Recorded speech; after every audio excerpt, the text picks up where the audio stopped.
all out for a minute, rest for 30 seconds. The first 3 or 4 of those cycles, feeling pretty good. By the 7th and 8th one, I'm praying. 4 things specifically to improve brain health and performance. You can move the weight ballistically, you can control the eccentric, you can do any number of different things. Anytime you add eccentric training to your workout regimen, it tends to increase soreness a lot. Here are the 4 things that I believe everyone should be doing every single week in terms of their exercise program. Now, we've talked a lot about exercise on this podcast before.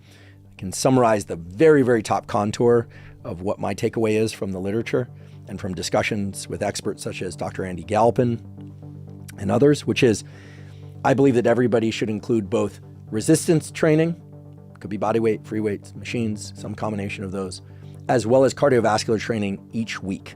And that the cardiovascular training should include both high intensity interval training, at least once per week, and some so-called long, slow distance training or zone 2 type training each week. So presumably most of you are doing some form of that. So maybe you're doing more cardio than resistance training. Maybe you're doing more resistance training than cardio. Whatever exercise you happen to be doing or you happen to be planning, I do believe it should include 4 things specifically to improve brain health and performance. Although these 4 things will also benefit you at the level of your bodily health, no doubt.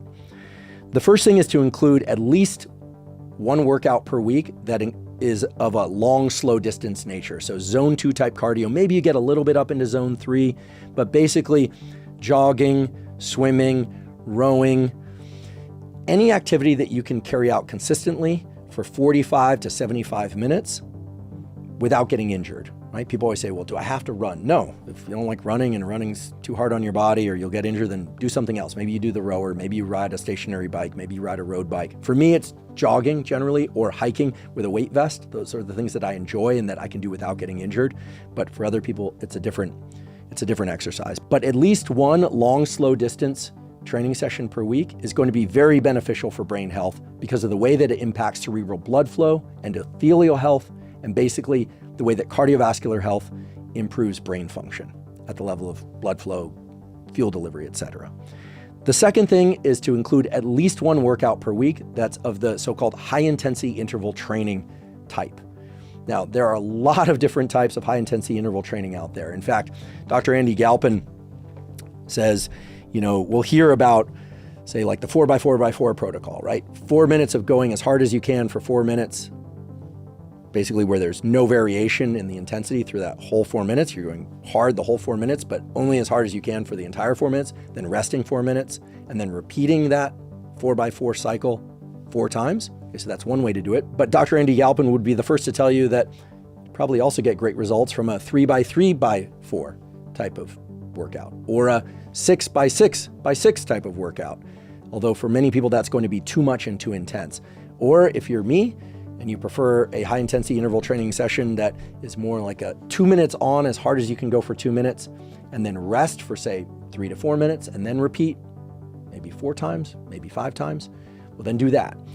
I have a high intensity interval training session that I do when I'm very limited on time, which involves getting on the Airdyne bike. They sometimes call the assault bike. There's a lot of resistance, has that fan, which I always thought was to cool me off. But then, it's once I actually got on one and started riding, I realized that that's to provide resistance.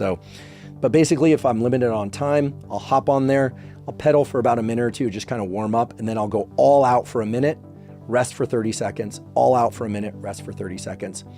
The first 3 or 4 of those cycles, feeling pretty good. By the 7th and 8th one, I'm praying. And generally when one finishes that type of workout, your heart rate is very, very elevated. Now, I don't tend to track my heart rate during exercise. Perhaps I should, but I don't like to get, too weighed down with technology when I exercise. I like to go more on feel. That's just me.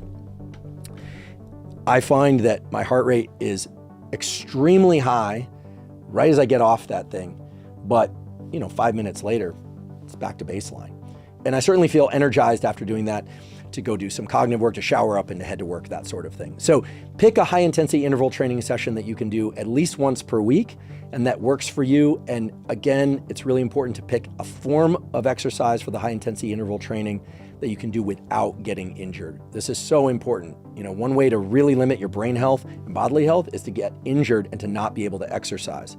In a few minutes, I'll tell you about what happens when you don't exercise for a certain duration and how that negatively impacts your brain health. And it's not that long before that starts to happen. But in the meantime, the first was long, slow distance, or so-called zone 2. So we could call that LSD, not the psychedelic, but long, slow distance exercise. Second was high intensity interval training, or HIIT, or HIIT. The third would be TUT, T-U-T, time under tension. If you're doing resistance training, and I do believe everybody should be doing resistance training, there are a near infinite number of different ways to do resistance training, as you well know.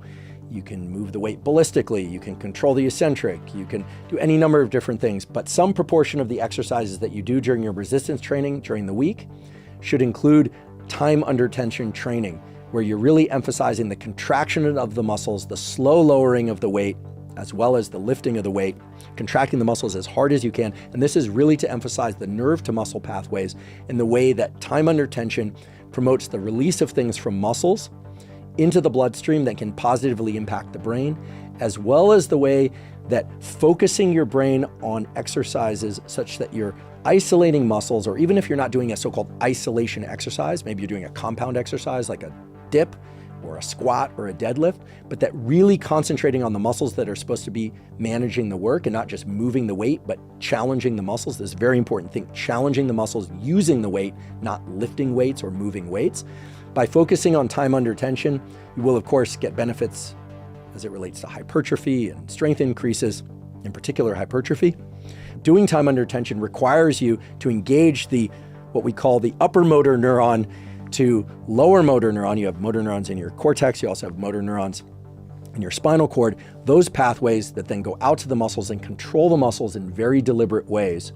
And time under tension training is very beneficial for the deployment of the molecules that work both within the body, but also within the brain to support brain health and function, both in the short term and most particularly in the long term.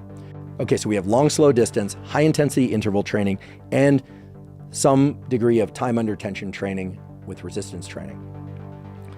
You might be asking, how many sets, what proportion? That depends on your goals, right? If you're a power lifter and you're trying to lift bigger weights, or you simply want to get stronger, you're not going to devote a lot of your training to time under tension. Most likely you're going to be focusing mostly on the performance of those lifts to move more weight.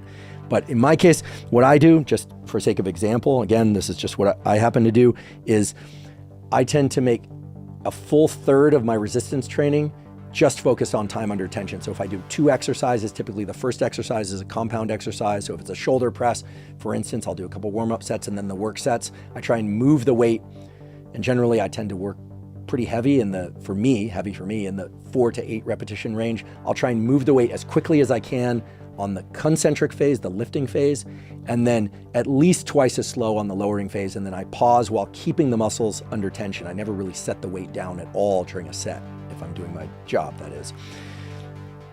And then the second exercise that I do, I really focus even more on time under tension. So whether or not it's a compound exercise or an isolation exercise, again, compound exercise, multiple joints moving, isolation exercise, single joints moving, I'll really concentrate on keeping the muscle under tension the entire time. In fact, I'll lift the weight off the stack if it's a machine, or if it's a free weight, just a little bit, engage the muscles that I'm trying to activate or train, and then keep it under tension throughout the concentric, the contraction, and the lowering of that weight, and then never actually set it down until the end of the set, AKA increasing the time under tension. And then the fourth category of exercise that I believe everybody should include in their existing workouts, or add if you're not currently working out, is some sort of explosive jumping and or eccentric landing. Now, the explosive jumping with eccentric landing, you could do on a mat, right? Most people won't do it on concrete because they're worried about impact, that sort of thing. But let's say you have some mats, or you're on a lawn, or you're on dirt, or you're jumping up onto a box as high as you can and then jumping down and controlling the eccentric portion. Again, pick something that you can do safely, progress slowly, right? If you're going to jump up and off boxes, you want to start with low boxes. I know that many of you can jump quite high, and I'm not one of those people, but if you can jump quite high and then you're going to jump off that box and you're going to do this as a new thing, you'll notice that anytime you add eccentric training to your workout regimen, it tends to increase soreness a lot. And often people get injured by including a new form of movement, in particular a form of movement that you can fall, and or not just falling, but by including a lot of eccentric movements that they hadn't been doing previously.